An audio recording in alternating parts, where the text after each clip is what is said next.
again. Sorry, I stopped recording. So I stopped here at 12, 13. Okay, so we would have 13 x's in total. Okay, now the easy part is this.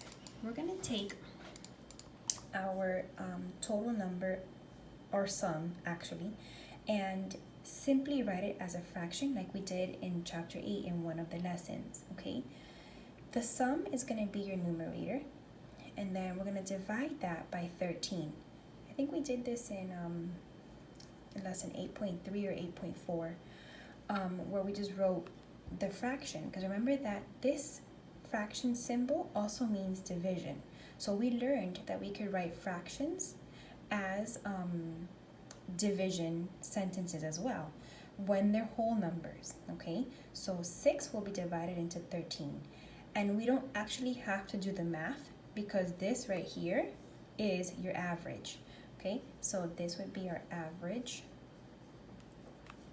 and it would be the answer that we put here. What is the average mass of the beads on the necklace? We would simply put 6/13. Okay, now let's go over average again, because I know that it is something that is a little bit harder. So let's do this example here. We're going to use this number line. Let's clear the page, and we have 1, 2, 3. So we'll work with 1/4, 2/4, which is half, and 3/4, which is also 75. So 25, 50, 75, because when denominators are out of 4, it's like quarters. So 1 out of 4 quarters is 25 cents, 2 is 50, or half a dollar, and 3 is 75. Just a fun fact. Okay, so back over here. Notice how now this line plot doesn't have anything. Okay, we're gonna have to come into our number sequence, or sequence of numbers, and figure out how many times 1/4 is repeated, how many times 2/4 or half is repeated. Notice how they used half, which is the same thing as 2/4, and then 3/4. So let's do the 1/4 because it's the first number in the line plot. So we have it here 1, 2. So only 2 x's for the 1/4. Let's use another color, purple. 1, 2. Okay, for half, which is 2/4, 1, 2, 3, 4, 5, 6. And I'm not gonna have enough space. Let me use a mouse. 1, 2, 3, 4, 5, 6. Okay, so 6 x's for half, and now 3/4. We have 1, 2, just 2. So 1, 2. Okay, now remember that we always start off with finding the totals for each one. Okay, I'm gonna change the color again because I want you to see what numbers we use and which ones we don't. So for 1/4, we have 2 x's. For 2/4, we had 6. 3/4, 2 again. Okay, so for 1/4, if I add 1/4 plus 1/4, that's 2/4, which is also equal to a half, right? 2/4, that's 2, 4, 6. That's 12. 2/4, let's do it over here. 2/4 times 6, because we're repeating 2/4 6 times, that's equal to 12/4, which is also equal to 3 when you do the division. 12 divided by 4 is 3, so this equals 3. And 3/4 plus 3/4 is 6/4, which 6/4 equals, let's do the math, 6/4 equals 1, and there'll be 2 left over, so 1 1/2, so we'll put 1 1/2 here. Okay, remember that this is 6 divided by 4. 4 goes into 6 one time, that's where I got the 1 from. 2 is left over, and then 4 denominator stays the same. So 1 2/4 is the same as saying 1 1/2. Okay, so remember, we do this so that we have the sums for each one. I like to do it right away because I know they're going to ask me for it anyway. Okay, so look at this one. How much milk combined is used in half cup amounts? So this one just wanted me to add the half cup amounts, which we already did that because, well, 2/4 is equal to half. So we're just going to write in the number 3 over here. I'm going to put 3. Okay, now for number 6, they're already asking me what is the average amount of milk used for an order of pancakes. In order to find out the average, I need to make sure that I do this, and this.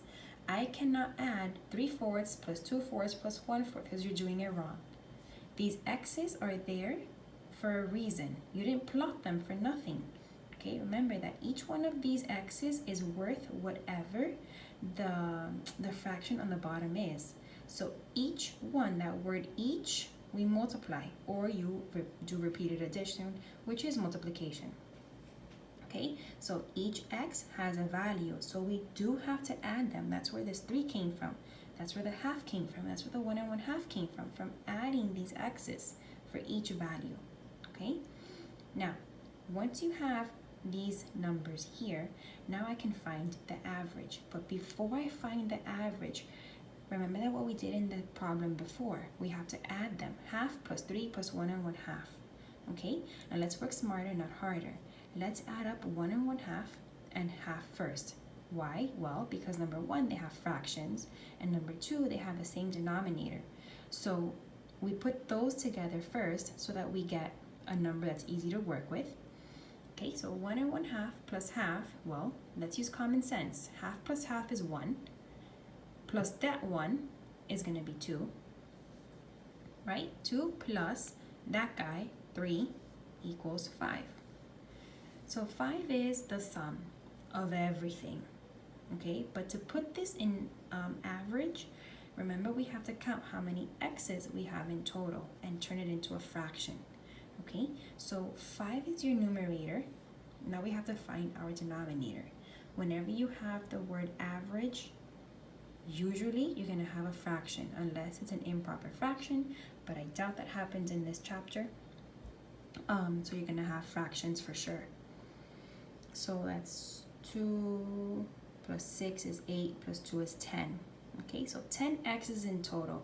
That's our denominator. So we're going to put 10 down here. Okay, now 5/10, you can write 5/10, or you can simplify it. Since we know 5 is half of 10, we're going to leave this as 1/2. Okay, divide by 5, divide by 5, you get 1/2. Okay, so to answer number 6, we're going to put 1/2. And that's pretty much it, because the rest of it is the homework, which I'll tell Miss Haley what numbers I want you guys to do, okay? Which is probably everything, because there's only 2 full questions really. It's just that each one is counted as a separate thing. So be careful here. Notice how you have to put the x's, okay, for each one amount. And then down here, what is a combined weight for half? You're only adding up the halves and putting the amount here. Combined weight of the 3/4, you're adding your x's for 3/4. Now let's say you have 4 x's there. You're not going to put 4 here. Remember, it's 3/4 plus 3/4 plus 3/4 plus 3/4. And then you figure that part out. And so forth. Okay? So just be careful with the wording. If you have any questions, I'll be there tomorrow to finish clearing anything up for you. If Miss Haley is not able to finish helping you, I'll be there on Wednesday to clarify any concerns or questions that you still may have. Okay? All right, guys, have a great afternoon, a great day, and I will see you tomorrow. Bye.